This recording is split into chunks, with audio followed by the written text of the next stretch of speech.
Hello दोस्तों, नमस्कार। हमारे चैनल पर आपको हार्दिक स्वागत है। चलिए आज खबर की शुरुआत करते हैं और आज की इस वीडियो में हम बताने वाले हैं भगवान श्री राम धर्म के केंद्र में हैं। उन्हें विष्णु का अवतार और धर्म संस्थापक कहा जाता है। विष्णु के सभी अवतारों का अपना अलग अलग कार्य, उद्देश्य और चरित्र रहा है। जैसे परशुराम अवेश अवतार है, जो श्री राम मर्यादा पुरुषोत्तम अवतार है। इसी तरह श्री कृष्ण को पूर्वातर कहा गया है। इस अवतार के साथ कई विवाद भी जुड़े होने का दावा किया जाता रहा है। आलोचकों ऐसा कहते हैं कि आओ जानते हैं वो 5 कौन से विवाद हैं जिनके बारे में हम लोग सुनते आए हैं। तो चलिए हम वीडियो आगे बढ़ते हैं और आपको बताते हैं। पहला, छली कृष्ण। भगवान श्री कृष्ण को बहुत से लोग छली या कपटी कहते हैं, जो कि बहुत ही गलत है। राजनीति और युद्ध में कूटनीति का सहारा लेना छल नहीं होता। छल का अर्थ होता है धोखा। चाणक्य का एक वाक्य है कि यदि अच्छे उद्देश्य के लिए गलत मार्ग का चयन किया जाए तो यह अनुचित नहीं होगा। मार्ग कैसा भी हो, लेकिन उद्देश्य सत्य और धर्म की जीत के लिए ही होना चाहिए। दरअसल छल और भेद नीति में बहुत फर्क होता है। छल एक धोखा है, जबकि भेद एक युक्ति है। जब युद्ध में सारे नियम तोड़कर कौरव पक्ष ने भगवान श्री कृष्ण के भांजे अभिमन्यु को निर्मम पूर्वक मार दिया, तो भगवान श्री कृष्ण को भी नियम तोड़ने का अधिकार स्वतः ही मिल गया। उन्होंने फिर नियमों को ताक पर रख दिया और एक के बाद एक वीर योद्धाओं को मरवा दिया। पहले जयद्रथ को इक्तिपुर मारा गया, फिर भीष्म, द्रोण और फिर कर्ण को मारा गया। चूंकि श्री कृष्ण भविष्य जानते थे, इसलिए उन्होंने भविष्य को बदलने के लिए पहले दुर्योधन के शरीर को वज्र के समान नहीं होने दिया। कर्ण के कवच और कुंडली हथिया लिए और बार्बरिक का शीश दान में मांग लिया। यदि वे यह कार्य नहीं करते तो युद्ध जीतना मुश्किल होता। दूसरा, क्या श्री कृष्ण रसिक थे? विरोधी लोग कहते हैं कि श्री कृष्ण मनचले थे। दरअसल श्री कृष्ण के जीवन को नहीं जानने वाले ही ऐसा कहते हैं। श्री कृष्ण की ऐसी छवि भक्ति और रीति कला की कवियों ने बनाई थी। भगवान श्री कृष्ण का जन्म होते ही उन्हें अपने माता पिता से दूर गोकुल में यशोदा और नंद बाबा के घर रहना पड़ा, जहां उन्हें ढूंढते हुए कंस की सेना पहुंच गई। तब गोकुल से श्री कृष्ण को नंदगांव ले जाना पड़ा। नंदगांव में ही कंस के खतरे के चलते ही नंद बाबा श्री कृष्ण को लेकर वहां से दूसरे गांव वृंदावन चले गए। नंद मथुरा के आसपास गोकुल और नंदगांव में रहने वाले अभीर गोपियों के मुखिया थे। यहीं पर वसुदेव की दूसरी पत्नी रोहिणी ने बलराम को जन्म दिया था। मथुरा से गोकुल की दूरी महज 12 किलोमीटर है। वृंदावन मथुरा से 14 किलोमीटर की दूरी पर है। श्रीमद् भागवत गीता और विष्णु पुराण के अनुसार कंस के अत्याचार से बचने के लिए नंद जी कुटुंबिया और सजातियों के साथ नंदगांव से वृंदावन में आकर बस गए थे, जहां बरसाने के लोग भी थे। मान्यता है कि यहीं पर वृंदावन में श्री कृष्ण और राधा एक घाट पर युगल स्नान करते थे। इससे पहले श्री कृष्ण की राधा से मुलाकात गोकुल के पास संकेत तीर्थ पर हुई थी। इसके बाद अंतिम मुलाकात उनकी द्वारका में हुई थी। वृंदावन में ही श्री कृष्ण और गोपियां आंख मिचौनी का खेल खेलते थे। यहीं पर श्री कृष्ण और उनके सभी सखा और सखियां मिलकर रसलीला अर्थात होली आदि तीज त्योहार पर नृत्य उत्सव का आयोजन करते थे।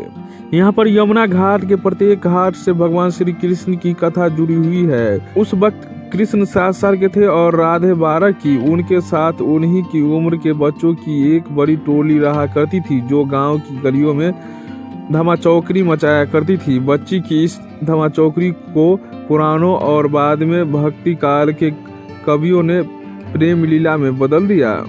11 वर्ष की अवस्था में श्री कृष्ण मथुरा चले गए थे और वहां उन्होंने कंस का वध कर दिया, जिसके चलते मगध और भारत का सबसे शक्तिशाली सम्राट उनकी जान का दुश्मन बन गया, क्योंकि कंस उसका दामाद था। अब सोचिए, उसके बाद तो श्री कृष्ण कई वर्षों तक जरासंध से लड़ते भागते रहे, फिर सामने महाभारत का युद्ध आकर खड़ा हो गया। ऐसे में रासलीला कैसे और कब की होगी।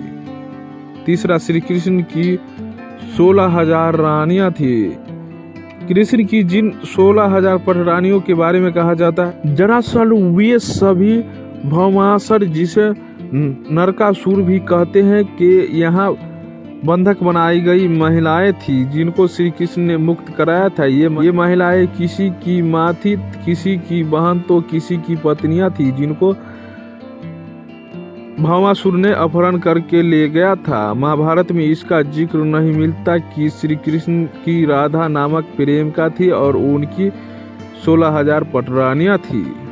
दरअसल पुराणों के अनुसार ये सभी अपहरणित नारियां थी या फिर भय के कारण उपहार में दी गई थी और किसी और माध्यम से उस कारागार में लाई गई थी। वे सभी भौमासुर के द्वारा पीड़ित थी, दुखी थी, अपमानित, लांछिता और कलंकित थी। सामाजिक मान्यता के चलते भौमासुर द्वारा बंधक बनाकर रखी गई इन नारियों को कोई भी अपनाने को तैयार नहीं था।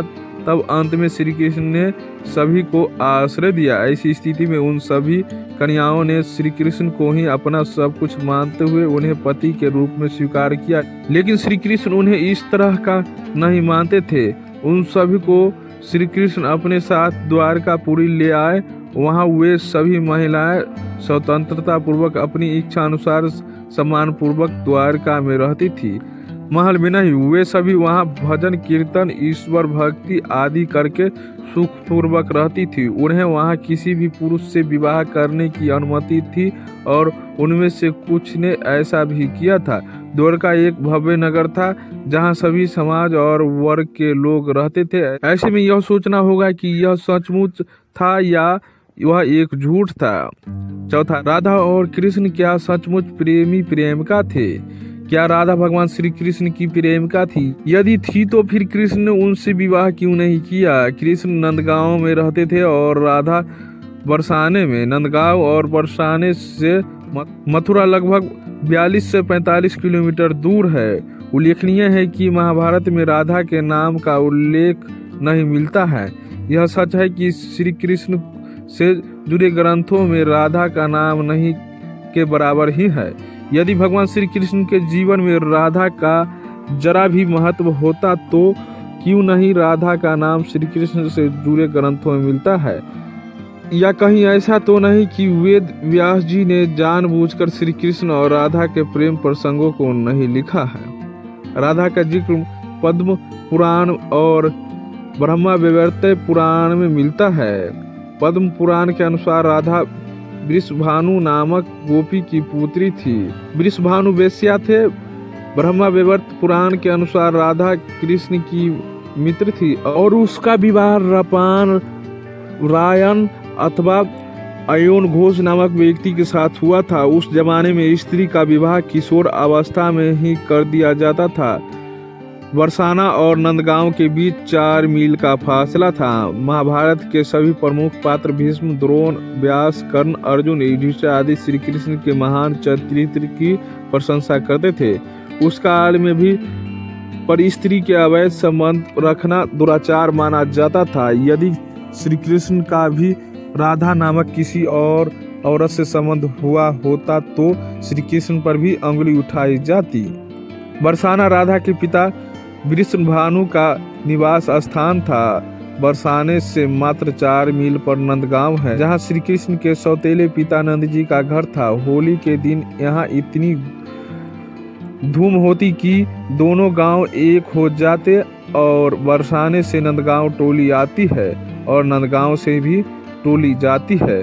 कुछ विद्वान मानते हैं कि राधा जी का जन्म यमुना के निकट स्थित रावल ग्राम में हुआ था और बाद में उनके पिता बरसाना में बस गए, लेकिन अधिकतर मानते हैं कि उनका जन्म बरसाना में हुआ था। राधा रानी का विश्व प्रसिद्ध मंदिर बरसाना ग्राम की पहाड़ी पर स्थित है। बरसाना में राधा को लारली कहा जाता है। बरसाना गांव के पास 2 पहाड़ियां मिलती है। उनकी घाटी बहुत ही कम चौड़ी है। मान्यता है कि गोपियों इसी मार्ग से दही मक्खन बेचने जाया करती थी। यहीं पर कभी कभी श्री कृष्ण और मक्खन वाली मटकी छीन लिया करते थे। अब यह समझने की बात जरूरी है कि इस पर शोध करना है कि राधा भगवान श्री कृष्ण की प्रेमिका थी या नहीं। हालांकि यदि वे उनकी प्रेमिका थी तो इस पर विवाद नहीं होना चाहिए। ऐसा भी कहा जाता है कि जयदेव ने पहली बार राधा का जिक्र किया था और उसके बाद से श्री कृष्ण के साथ राधा का नाम जुड़ा हुआ है। 5वां, श्री कृष्ण युद्ध की शिक्षा देते हैं। बहुत से लोग यह आरोप लगाते हैं कि भगवान श्री कृष्ण युद्ध का पक्ष लेते हैं और वे युद्ध की ही शिक्षा देते हैं। इसके लिए वे कहते हैं कि उन्होंने अर्जुन को युद्ध करने के लिए मानसिक रूप से तैयार किया था। इसका मतलब यह कि श्री कृष्ण युद्ध के पक्षधर हैं, शांति के नहीं।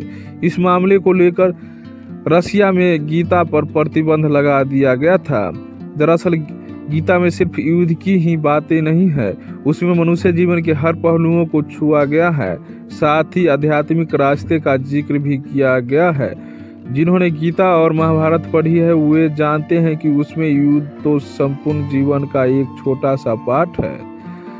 यह सभी जानते हैं कि महाभारत के युद्ध से पूर्व भगवान श्री कृष्ण ने कौरव और पांडवों के बीच सुलह और शांति कायम करने के लिए कितना प्रयास किया था, लेकिन दुष्ट दुर्योधन माना ही नहीं। अंत में वे मात्र 5 गांव मांगने गए थे ताकि इस मसले का हल हो जाए और युद्ध टाला जा सके, क्योंकि वे भी जानते थे कि युद्ध कितना भयावह हो सकता है। लेकिन जब युद्ध तय ही हो जाता है तो फिर युद्ध से पीछे हटना कैरता हो जाती है।